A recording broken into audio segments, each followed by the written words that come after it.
Good morning, જય શ્રી કૃષ્ણ, જય સ્વામિનારાયણ, જય જિનેન્દ્ર અને Sitaram. Welcome to our new vlog. જો અમારા શ્લોક અને રાહીનો આજે સ્કૂલનો ફર્સ્ટ ડે છે ને અમારા ગટિયાઓનો ફર્સ્ટ ડે છે સ્કૂલનો. ભગવાનને પગે લાગી લ્યો. ભગવાનને કહે અમને નો ડિસ્ટર્બ. ઓકે, સોરી, નો ડિસ્ટર્બ. અને જો છોકરાઓ માટે છે ને બ્રંચમાં મેં બનાવ્યા છે રાઈસ આજે.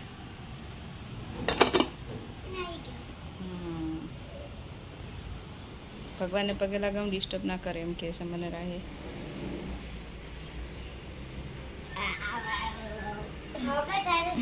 બંને છે ને ફૂલ મૂડમાં છે હો સવારમાં આજે. રોજ 11 વાગે, 10 વાગે ને 11 વાગે જાગવાવાળા આજે 6 વાગે જાગીને ફૂલ મૂડમાં છે. ચલો દાદાને પગે લાગી લો. પછી બાને બોલાવો. બા આયા બા.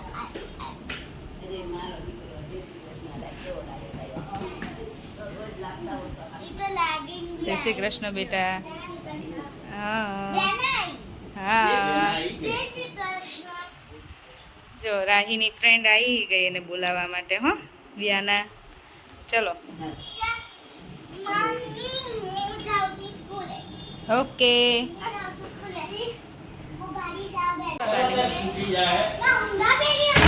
પુષ્પા માસી ઓલી પગે લાગે. ના સીધા છે, જાઓ. બાને ખાલી જશે કે ના કે પુષ્પા બાને લે. ચલો જો આજ તો છે ને વહેલા ફ્રી થઈ ગઈ હતી. છોકરાઓ સ્કૂલે જતા રહ્યા હતા, બધા ટાઈમે જાગીને બધા ટાઈમે કામ પતી ગયું હતું ને, તો 10 વાગે તો બધું કામ પતી ગયું હતું. મારે ફ્રી થઈ ગઈ હતી હું. અને બસ રસોઈ બનાવવાની છે. બપોરનું લંચ બનાવવાનું છે. કોબી બટેકાનું શાક અને રોટલી. સવારે રાઈસ બનાવ્યા હતા ને એ છે થોડાક. એટલે બસ આજનું અમારું લંચ એવું છે. શાક સમારીને મૂક્યું છે મમ્મીએ. હવે હું શાક વઘારી દઉં અને રોટલીનો લોટ બાંધી દઉં. છોકરાઓ જતા રહે છે ને તો આજે આમ ઘરમાં કોઈ નહીં લાગતું. નહીં તો સવારે ઉઠે 10 વાગે અને કામ કરતાં કરતાં કેટલી વખત તો મને બોલાવે રૂમમાં. એટલા બધા નાટક કરે ને. આજ તો સવારે બે ફટાફટ જાગી તૈયાર થઈ જતા રહ્યા છે સ્કૂલે. હજુ તો 11 વાગે છે એટલે 12:30 આવશે. ચલો રસોઈ બનાવી દઈએ ત્યાં સુધીમાં. ચલો અહીંયા અમારું લંચ રેડી છે. રોટલી છે, કોબીજ બટેકાનું શાક બનાવ્યું છે અને સવારે મેં રાઈસ બનાવ્યા હતા ને એ છે. અને બસ હવે રાહી અને શ્લોકનો પણ વેઇટ કરું છું અને મમ્મી પપ્પા પણ બહાર ગયા છે એમનો પણ વેઇટ કરું છું. એટલે વધારાના વાસણને એવું પતાવી દઉં ત્યાં સુધીમાં આવી જશે બધા. જો બંને છે ને આવી ગયા છે ઘરે. બહારથી બોલતા બોલતા આવે છે.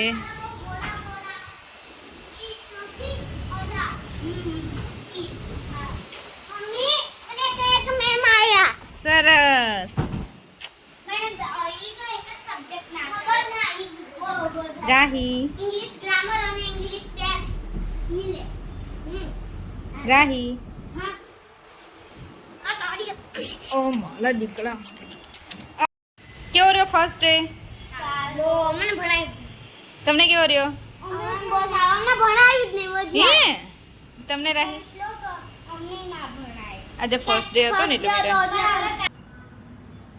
આજે 7:15 થઈ ગયા છે સાંજના. અને ડિનરમાં આજે બને છે વઘારેલી ખીચડી. એના માટે મેં છે ને ખીચડી પહેલાં જ પલાળી દીધી હતી. તુવેરની દાળ છે, 4-5 પાણીએ ધોઈને પછી પલાળી હોય. અને હજી આ પાણી કાઢી નાખીશ.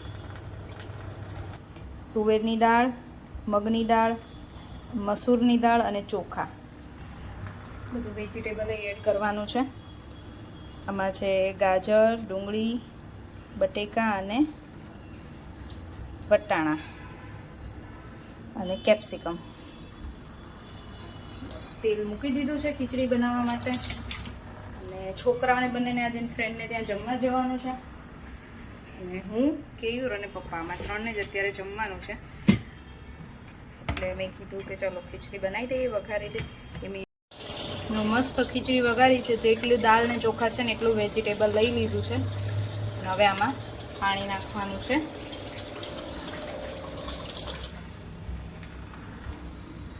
હું બધો મસાલો છે ને આવી રીતે જ કરી દઉં, પછી પાણી એડ કરું.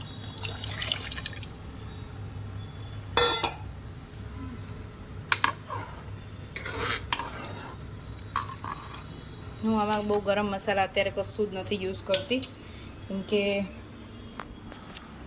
એક તો આટલી ગરમી છે. શિયાળો હોય ને તો બધા ગરમ મસાલા તજ ને લવિંગ ને બધું નાખીને વઘારીએ, પણ અત્યારે તો હું ગરમ મસાલો કાંઈ નથી નાખતી. લસણ નાખું છું, મને લસણવાળી ખીચડી મજા આવે એટલે. બાકી બીજું કાંઈ હું અત્યારે નથી નાખતી ગરમ મસાલો. ડિનર કરીને કામ પતાવીને ફ્રી થઈ ગયા અને પછી પાછા આવી ગયા છીએ રૂમમાં. હવે તો વહેલા રૂમમાં આવવું પડે સૂવા માટે. ક્યારેક તો લેટ થાય ને તો હવે ચાલવા જવાનો, વોક કરવા જવાનો ટાઈમ નહીં મળે. આજે કેવું લેટ આવ્યા હતા ને એટલે આજે ટાઈમ નથી ગયો. હું છોકરાઓને લઈને આવી ગઈ છું. બંનેની હજી બેગ ને એવું પેક કરે. બંને નીચે રમવા ગયા હોય એટલે ગરમીના આવીને પાછા શાવર લે. અને શ્લોકભાઈ તો વગાડીને આવ્યા છે. શ્લોક ક્યાં વાગ્યું બતાય પાછળ જો કેવું વગાડ્યું છે. સેમ આવું રાહીએ વગાડ્યું તું પાછળ, ખબર છે શ્લોક તને? હે જૈનીને આવું છે પાછળ. જૈનીને તો હા બર્થ માર્ક છે, પણ સેમ આવી જ રીતે રાહીએ વગાડ્યું હતું. એવી જ રીતે એ જ જગ્યાએ શ્લોકને વાગ્યું છે, હે ને?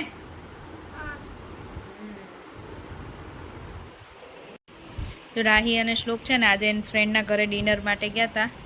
શું ખાધું રાહી ત્યાં? શું હતું નામ? દાળ વડા. દાળ વડા.